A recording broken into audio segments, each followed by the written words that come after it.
Let me explain this more simple. If you eat an apple in the sunlight, it's going to digest much better than if you eat an apple with a blindfold on. If you eat an apple in the sunlight, it's going to digest much better than if you eat an apple under artificial light.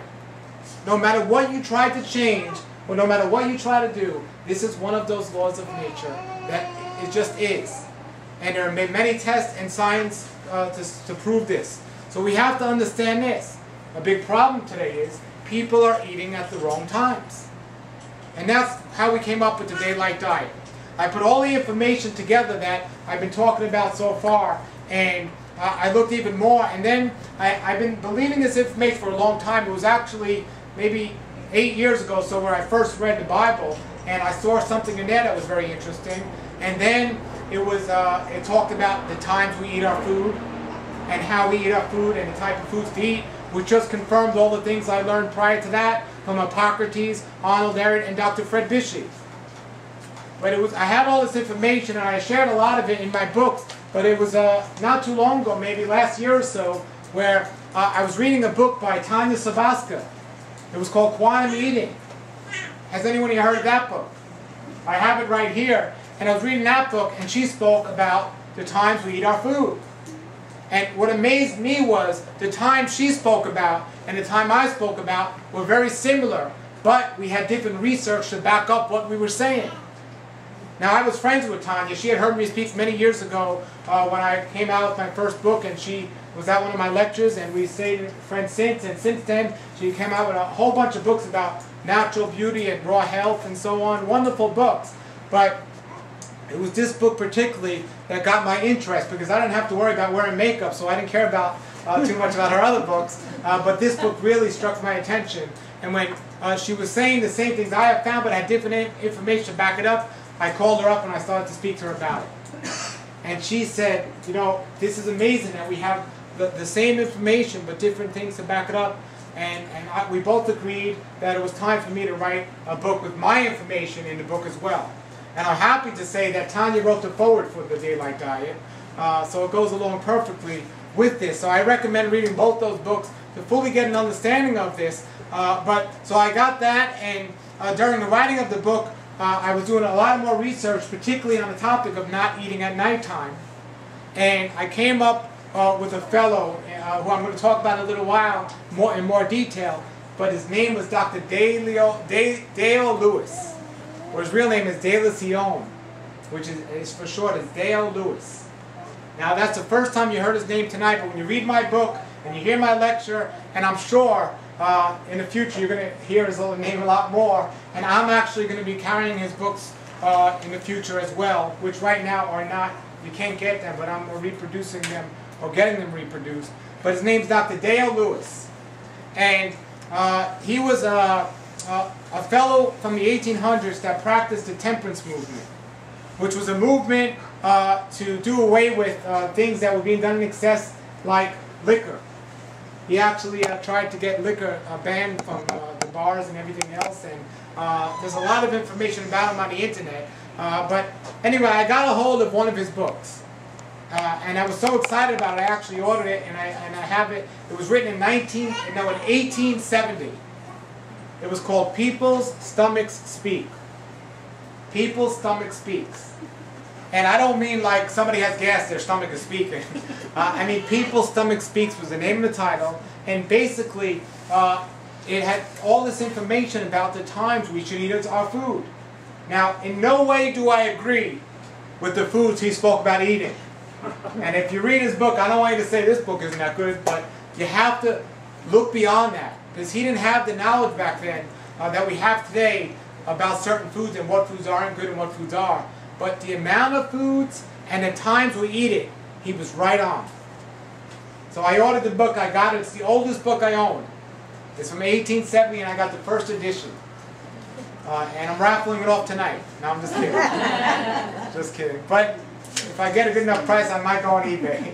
No. But it's really great, but seriously, you really don't even need to get it, because my book takes all the points out of it that we need to know, and all the other stuff we left behind. But I really used a lot of his work in there. And so we're going to talk a lot about Dale Lewis tonight, and his information on not eating late at night. Now, we have to understand, as I was saying, there were certain things that were created for us to do, and certain things that we were created not to do. So when I read the Bible, which I find to be the greatest health book ever written, now I know some people won't agree with that, and some people won't know that, but I'm not here to convince you of that. I mean, I can tell you to read my book, Health According to the Scriptures, and you'll see why it's so great health-wise, but it's not about that. I'm telling you, it has more information about health than I've ever read anywhere else. And in there it says that God created the heavens and the earth. It says He created all the things upon the earth, including the food we eat. And then it also says He created us. He created the humans. So He created us in a certain way. And He also created time. He also created the times we should do certain things and the times we shouldn't. And He gave us every sign possible for us to get those times right. But you would think, out of all the animals in all the animal kingdom, supposedly humans have the highest form of intelligence, right? You could say yes. Okay. Supposedly humans have the highest form of intelligence. But you would think we would pick up on these signs. Now, unless you're a nocturnal animal that eats and sees at nighttime when it's dark, that says that's a time for us to be sleeping. But no, that's the high time for us to go out and eat and not sleep. And we go against just about every cycle that we were created to live. And then we wonder why we're stressed, sick, and tired. He's given us that simple information which we have made complicated and we have lost our way. And tonight we're going to get right back on track. But we want to look at some other ways we have just taken things out of context and just changed things. And I have a PowerPoint presentation that I'll be doing in the future, but we look at things like, we look at a lemon. There's nothing that can ignite these natural signs of our body more than a lemon. I mean, if I hold a lemon here, I'm probably just even talking about a lemon. What happens to our saliva? We start thinking, wow, a lemon is saliva, and it's amazing. So God created a lemon. What did man create? Lemon drops. Which is they take a chemical made in a laboratory, they add sugar to it, and just because it's yellow they call it a lemon, and other than that it has nothing else to do with a lemon, and then they create a candy out of it. And they do the same thing just about every other food. We have a carrot, then we have carrot cake. We have an apple, then there's apple pie. They do all these crazy things. So we have to understand, there's the things that are created, and there's the things that man has taken and completely changed that around. The majority of the things you do based on one of those is going to determine the majority of your health. And I could tell you, whatever you call yourself, a vegetarian, a raw foodist, or even a meat eater, if you're not following the side that goes against what the man is doing today and just taking everything and changing it around, you're not going to be as healthy as you can be. And it's probably the reason why you or somebody you know is suffering from, if it's not a major illness, it still might be just a lack of energy. So we need to understand that. It's a very important part, because we have to understand when we look at a food, we can't just look at it and eat it really quickly without thinking about, well, where did this food come from? How was it processed? I mean, it's easy to tell when we have a raw food, a banana or an orange or something, but even now that's getting wrong. Because you can't look at a banana now like you did 50 years ago, because 50 years ago, a banana had no spray on it, it had seeds in it, and so on. Now a banana, I mean, I have a banana, it's 3 weeks and it's still green. And I have other bananas, they go from green to black. I'm like, aren't they supposed to be yellow? We don't know what they've done to it. We don't know where it's come from. There's all these different chemicals, and I think I read a book recently called Frankenfoods. And this is why, because we've taken these foods and made them into like chemicals.